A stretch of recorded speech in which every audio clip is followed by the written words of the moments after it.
Welcome back, everybody. This is BVarsity Live. I'm Zach Ewing. He's Trevor Horn. You know, I was thinking about that E-Edition commercial we showed during the break. How come they didn't ask me to be sitting on the poolside chair with my legs showing as I'm reading the iPad? Because they don't want to blind the viewers. A tan. I go to the beach. I got a tan. I'm just saying. I feel slighted by that. I don't know why they didn't ask me. I could have saved them some money instead of ordering a model. Hey, let's talk some cross country. This is, again, as I said, this is kind of a sport. So just You're not recovered from that, huh? No. They could have asked you. No. They could have asked you. no. I want to talk a little cross country, okay? I want to talk a lot of cross country. Can we do that? Let's move on. It was a bad idea, all right? I'm sorry. We're going to talk McFarland cross country here in a minute. First, kind of overarching picture, McFarland's very much a part of this. What do we see from Kern County teams this year? Let's start on the boys' side and talk about what teams, what individuals people should be keeping an eye on as they look at cross country in Kern County this year. Well, it's really kind of unique. If you picked up today's paper, you saw that Ridgeview is a team that is almost solely based on freshmen and sophomore, but the top-ranked team in Division III according to Larry Lung's rankings. And they won the SYL meet for the second time yesterday at their home course. And then you look at that team, and they're all soccer guys too. So they kind of go as they will, and they're athletic from soccer, and it kind of goes straight into cross country. So that's a top team. You look at a guy that we have in our studio right now. Marcus Moda just took first place up at Stanford on Saturday in the Division I race in the 5K, and that guy is a high-end runner, and he's sitting in our studio. He'll be on the next segment. Cagney Duncan on the other side. We'll get into her in just a second when we go to the girls. But when you look at it, I think team-wise, McFarland and Ridgeview are the top two teams in town. Liberty is right there in the mix, too, with Robert Sagaska and Richard Garcia. That's a very good team. BHS as a whole is a really good team. Mason Parks, that's Archie's kid. Nick Gallen are their top two runners. So the SWIL, once again, is strong as a whole. North is a decent team in D3 as well. Caleb Bosarth is their top runner. But overall arcing, you look at McFarland, they don't have that high-end number one runner. Malicio Gonzalez, you would presume, is their top runner, but he's right there in the mix within the top runners in the top 50 in the section. He's right there about 15-20. But the thing is that just below him, you just go down the line, and they've got guys that – when you look at it, a cross-country team, what you want is you want your fifth guy as good as your second guy, and that's basically what they are right now. On the girls' side, Stockdale is probably the best team in town as a whole. Cagney Duncan, the D3 champ last year, who also medaled at state last year. She's back. She's a senior. She's beating out the competition once again. She took second place up at Stanford last week. She's back at it again. And then McFarland in D2 and Liberty in D2 are probably your two best teams, and they're going to go at it for the D2 title at Valley. Yeah, if you look at Larry Lung's rankings, which again they're not perfect because, as you've told me, Trevor, it kind of doesn't take into it who works ran out necessarily. in the end. Yeah, it works out in the end. But if a team gave a bunch of runners the day off or something, that might hurt their ranking, for instance, and bump somebody else up. Right. So these are sort of a fluid situation. But right now, Madera South and Clovis are 1 and 2 in the section.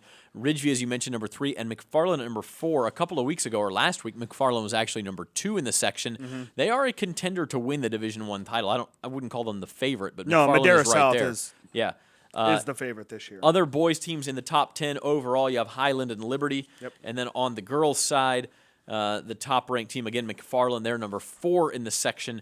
And Stockdale is 5. Liberty is number 6. And then down at number 12 is Centennial. And we talk about some of the individual runners, and it's some of the kids we have coming in here. Yeah, Cagney Duncan, D.D. Salcedo, the sophomore from McFarland's right there on the girls' Moises side. Madrano on the boys' side, number 3 in the section. Marcus Moda of Stockdale, number 4.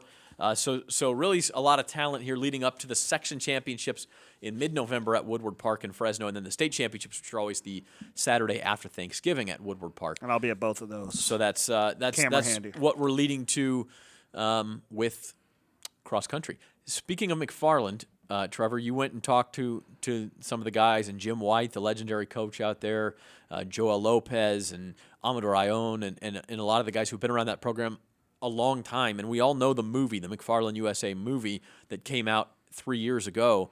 that detailed how Jim White got 2. that program started and got things going. I thought it was 2013. No, that's when they shot it. Okay. Anyway, they started that program. That's what everybody knows. What people might not know is that the runners who were on the team that won the 1987 state championship that sparked the idea for, first of all, Gary Smith's feature story in Sports Illustrated and then the Disney movie with Kevin Costner, those guys, those runners, all have sons and daughters who now make up these great McFarland teams. And then a lot of the former runners are coaching, and they're all doing different things, but they come back and they help out with the program. Jim White is still out there. He's retired, but he's not retired. He still rides his bike next to the runners all day as they run up the almond husk hills. So it's all sort of the same thing. It's very cool. And let's roll the video that Trevor did to kind of put together to tell the story of the second generation of these famous McFarland runners. We do the same workouts out there, same fields. I mean, the only thing that's changed is you got this dark guy versus that white guy.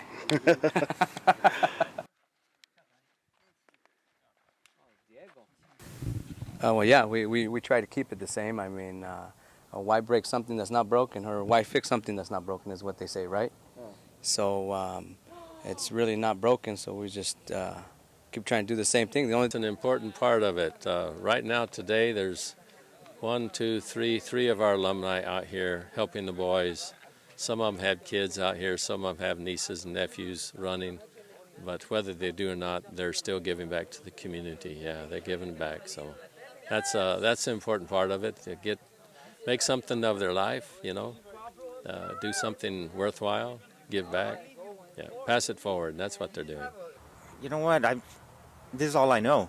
So that's all I know since maybe 5th grade.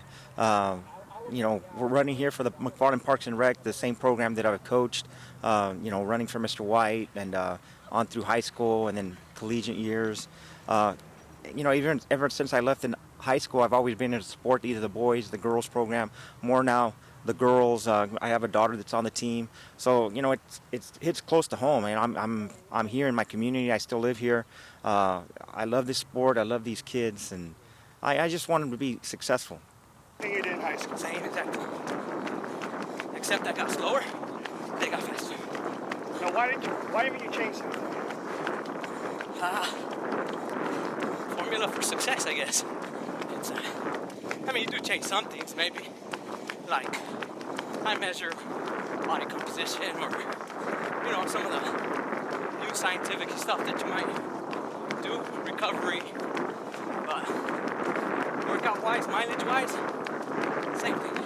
The thing is this, the boys that ran for me are now all the coaches in town. Whether it's elementary, girls, boys, high school, girls, boys, the adults are still running, and they're helping the young ones. So they're helping develop the program. They're keeping it moving. Yeah, we're getting better and better. Yeah, we have the same kids that were here, back in the, 80s and 90s and 2000s, the same kids we have now, same demographics, same, everything. Matter of fact, we have the kids of the parents that were back, here that were back then, they're still running now. So. For me, I guess it would be that they really put in the work in the summer. And back from track season and the other years, I guess the building phase from when they were freshmen, and then they got a little bit better their sophomore year, and now they're blossoming and they put in the work in the summer, and we still got one more year after this. So, they're in it wholeheartedly. They have that passion for running, and they got the McFarland spirit, I think, that we had when we were in high school. I would say this team out of all my teams has that same kind of, like, I want to win, I want to do good, and I'm about McFarland cross country. So I think that's what makes them special. I mean, they're wanting it more than the coach. You look at the boys, and with what they have this year, would winning a Central Section D1 title be as impressive as any of those 9 state titles that you guys had? I think it would be. It would be, because we're the David. We're the David. They're the Goliath in Division I. You know what? We just have a smaller stable to choose our horses from. That's all it is. And you know what? It says whatever the outcome is, what divisions we run in, we're always going to put our best kids on the line. These kids deserve to compete against the best, and you know it is what it is. I mean, we have no way of changing it. You know, CIF has placed us in a place where we've had to challenge ourselves the last few years. This year, in my opinion, I've seen the boys race, I've seen them work out, and I really believe this is going to be the most talented team ever come out of McFarland in history. We're running 3 miles. We're running a 5K. We've worked hard in the past. We've worked harder in the past. Now, I'm sorry to tell you, we got to work super hard now.